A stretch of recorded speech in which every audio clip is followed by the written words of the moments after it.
This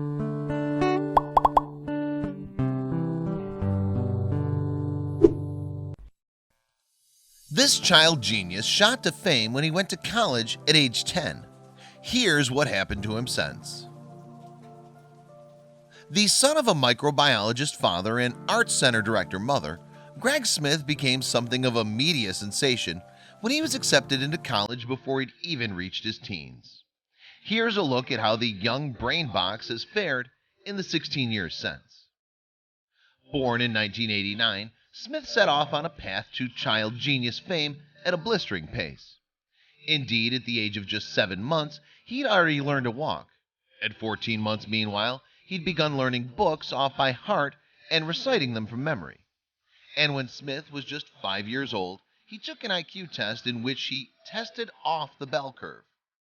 Undoubtedly, then, he was unusually gifted. And while his classmates read The Cat in the Hat, Smith was studying Jules Verne's Journey to the Center of the Earth.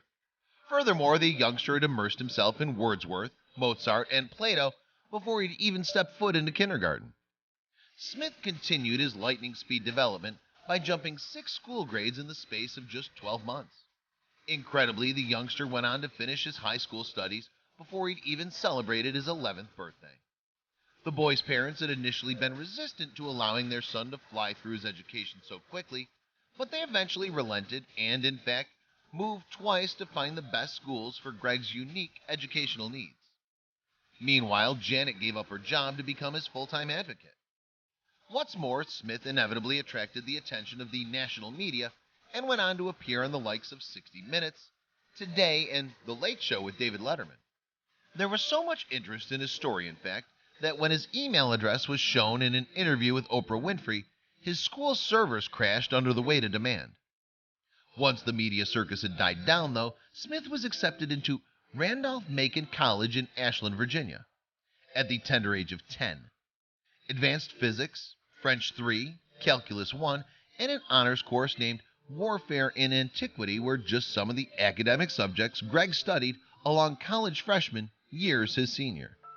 And although anyone's first day at college is scary enough, Smith had to face it while in the media spotlight. Indeed, as well as having to pose for the camera alongside college president Roger H. Martin, the child prodigy also had to speak at a news conference in which he claimed he'd dreamed of such a day since he was aged 4. Greg's parents have said that they chose Randolph-Macon because of its peaceful atmosphere and student-centered tuition.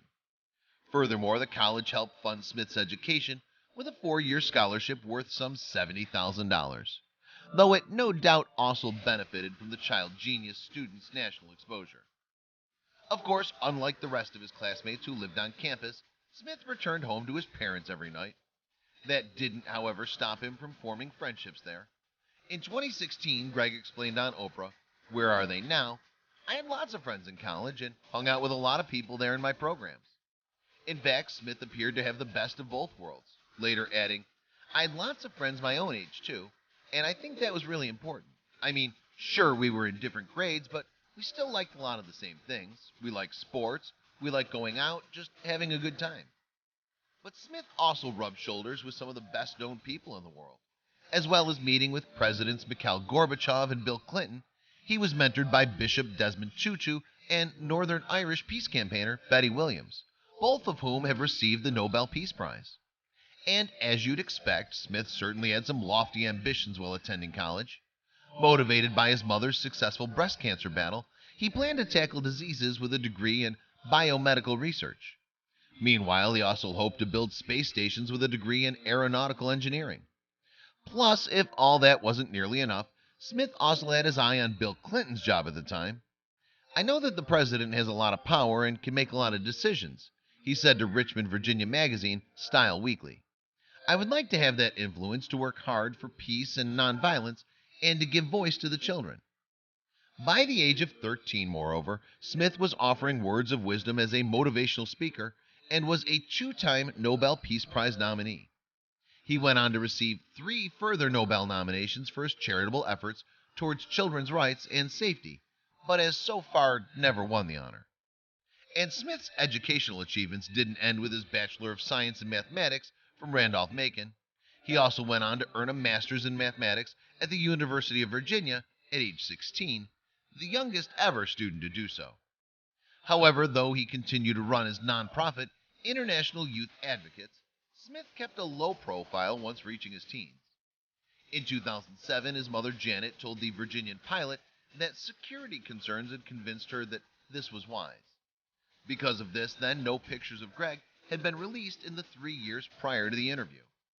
And after graduating from the University of Virginia, Smith continued to add to his resume. Not only did he study computational biology at Carnegie Mellon, but he then also earned his PhD at the same college. So what did Smith do with this incredible list of qualifications after completing his education? Well, he's currently studying stochastic gene expression as a postdoctoral researcher at the Icahn School of Medicine at Mount Sinai, working to develop better drugs. What's more, Smith has had several scholarly articles, with titles that would probably stump the average Joe, published in scientific journals. Modeling effects of RNA on capsid assembly pathways via coarse-grained stochastic simulation, and a mechanistic beta binomial probability model for mRNA sequencing data are just two of the papers to which Greg has put his name. As to whether he will ever fulfill his childhood goal of finding a cure for cancer, Smith remains cautiously optimistic. He told Oprah Winfrey, "I think it's certainly possible in my lifetime that we'll be able to develop really effective targeted treatments for people's individual versions of cancer that they have. And that's incredible." What's more, given his genius and his not inconsiderable accomplishments so far, perhaps no one would be surprised if Smith played a part in developing them. Please don't forget to share this video with your friends below. Please don't forget to subscribe and activate the bell to receive everything that's new.